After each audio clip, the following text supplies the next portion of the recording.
So Jay and I have many things in common, but one of the things that we share is that we're both anatomy nerds. We're absolute geeks for understanding anatomy on multiple levels. And there's a particular aspect of anatomy, a specific muscle that we're both really passionate about in true nerdy fashion, which is the psoas muscle. Anything you want to say about that to start, Jay? I'm like, yes, I love everything about this muscle. I think it's just such a fascinating muscle that a lot of people are now starting to wake up to, because there's a lot more being written about it, and there's a lot more teaching out there on it. And I love that it's a muscle that we get to talk about on multiple levels, so the physical level, the emotional level, even a spiritual level. And there's just so much juicy content there. Yeah. So this muscle, and I'll put an image of it up on the video so that people can see, it's deep in your core. It connects your lumbar spine, so the bones of your low back, and also the discs from your low back. It's the only muscle that connects to those discs. A lot of people have issues, low back pain, as a result of this muscle not quite working the way that it should. So this muscle connecting your low spine to your thigh bone, traveling from the back of your body through the pelvis into more the front area of your body. Really fascinating, functionally, in terms of its length and strength and how it crosses over and connects these different structures. And that it's the only muscle that connects the trunk to the lower body. So it has a lot to do with how we move and how we sit, and imbalances in our body, and that lead to a way that we hold ourselves over time that creates hip pain and back pain, and also can affect digestion and how we breathe, because it's connecting up here at the back of the diaphragm. Reproductive system is affected by it when it's not functioning properly. So massive amounts of things that get touched in on with this muscle because of how big it is, and all the things that it connects to.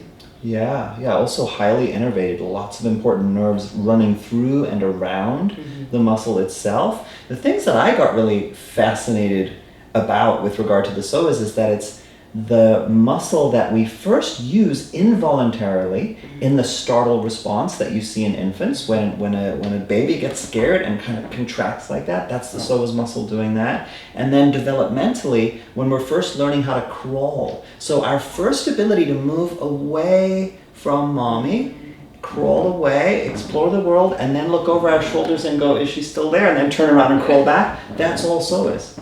And I just find that really fascinating in terms of the significance of this muscle and how related it is both to fear and being startled, and also to our capacity to find independence while still feeling safe and connected and protected, right?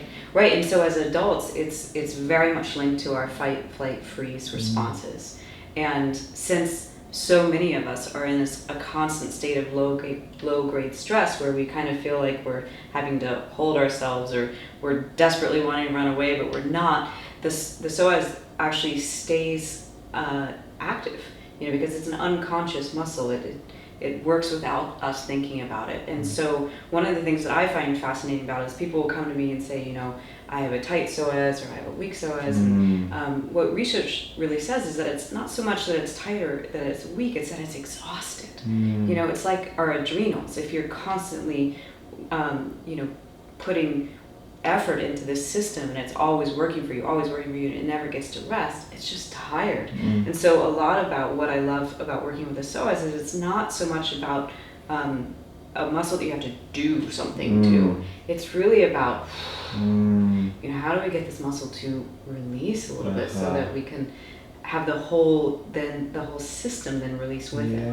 Yeah, and I love that distinction you're making, Jay, because the kind of the older model of how we think about anatomy is this sort of lever pulley sort of mechanical system, and what that often leaves out is not only the nervous system component, right, the neuromuscular reality.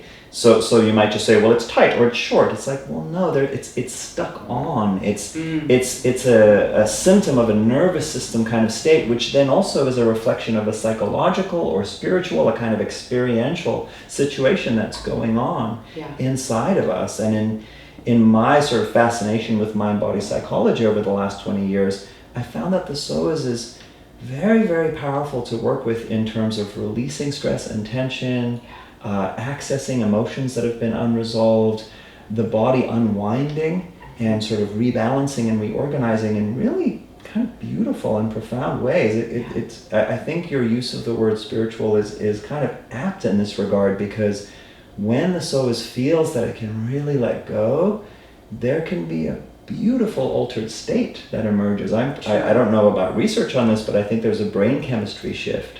Well, yes, and it's like breath work that can be so altering, because breath is an unconscious process that if you work with it consciously, it changes your consciousness, and so same with this muscle. It's an unconscious muscle, so when you bring consciousness to it and you work with it, it really has an altering effect. And my all-time favorite thing about teaching about it and giving people poses to work with is that after spending some time connecting to the psoas, people really get a felt experience of what it is like to stand on their own 2 feet. Because one of the things that the psoas does is helps us align structurally. And when the structure is aligned, the nervous system gets the feedback that it's supported and it's safe. And the place where people can come to in their body when the muscle is working in the way that it's supposed to work, and they have this sense of just, it's like peace, but a peace that has strength to it and certainty, and it almost seems magical, how people change when they work with this muscle consciously.